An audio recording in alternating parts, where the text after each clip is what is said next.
हाल ही में मेरे पास कई सारी क्वेरीज आई कि आर्बिट्रेटर ने हमारे अगेंस्ट एक इंटरिम ऑर्डर पास कर दिया है। तो अब हम उसको कैसे डील करें, कैसे उससे बचें। सबसे पहले तो आपको जानना होगा कि जो इंटरिम ऑर्डर होता है वो तब पास होता है जब एक टेम्परेरी अरेंजमेंट करा जाता है।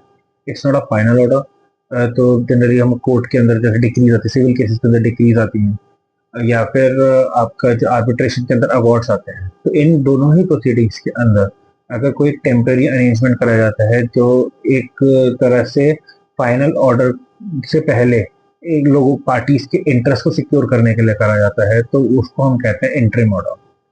अब आर्बिट्रेशन के केसेस में इंटरिम ऑर्डर पास होता है सेक्शन 17 सब सेक्शन 1 में, और उसका इन्फोर्समेंट होता है सेक्शन 17 सब सेक्शन 2 में। तो जब भी हम बात करते हैं आर्बिट्रेशन की, तो आपको ये जानना होगा कि आर्बिट्रेशन का जो इंटरिम ऑर्डर होता है वो कोर्ट डिक्रीज की तरह इन्फोर्स हो सकता है। यानी कि अथॉरिटीज, कोई भी एग्जीक्यूटिंग अथॉरिटी जो है वो बाउंड है उस ऑर्डर को फॉलो करने के। अब इन केस ऑफ आर्बिट्रेशंस आपके पास एक और टूल होता है, that is known as section 37। जो हम सेक्शन 37 की बात करते हैं तो वो हमको पावर देता है कि आप इंटरिम ऑर्डर्स को चैलेंज कर सकते हैं। अब यहाँ पर आप एक चीज और आप ध्यान रखिए कि जब भी हम सेक्शन 37 को यूज करते हैं, सेक्शन 37 एक बहुत ही स्ट्रॉन्ग वेपन भी आप कह सकते हो, या एक बहुत ही स्ट्रॉन्ग टूल कह सकते हो। But this can also backfire in terms of कि आपके आर्बिट्रेशन प्रोसीडिंग्स को डिले कर देंगे।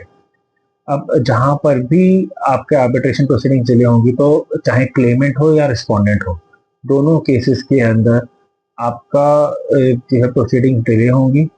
आपके जो फाइनल एक ऑर्डर आना है, फाइनल अवार्ड आना है, उसमें डिले होगा। तो हमेशा इसको सोच समझ के यूज करिए। अब इस अपील को आप कहाँ डाल सकते हैं? आप जो है ये अपील उसी कोर्ट के अंदर जाएगी जहां पर अगर ये आपका आर्बिट्रेशन क्लॉज नहीं होता तो डिस्प्यूट जाता।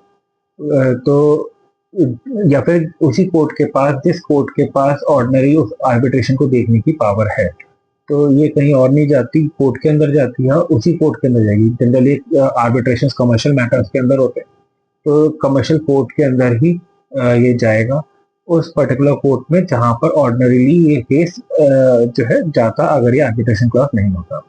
तो I hope you like this video. अगर कोई भी आपका डाउट हो तो please do leave them in the comment section below. Thank you.